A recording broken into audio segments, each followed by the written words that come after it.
উপবাসের পর বা উপবাসের দিন অনেকে সাবু মাখা খেয়ে থাকেন, কিন্তু বাঙালির ঐতিহ্যবাহী চিঁড়ে মাখা বা দই চিঁড়ে বা দধিকর্মা এর নাম কিন্তু ভুলে গেলে চলবে না। স্বাদে যেমন হয় অপূর্ব, তেমনই স্বাস্থ্যকর। ঢেকি ছাঁটা চিঁড়ে বেশ পরিষ্কার জলে ধুয়ে নিয়ে একটু জল ছপছপে করে মিনিট 20 রেখে দিলেই নরম ও ঝরঝরে হয়ে যাবে।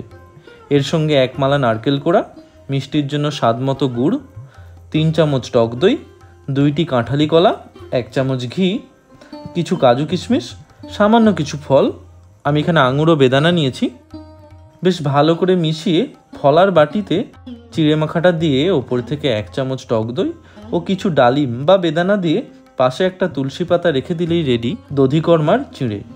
ভগবানের উদ্দেশ্যে নিবেদন করে প্রসাদ হিসাবে গ্রহণ করতে পারো।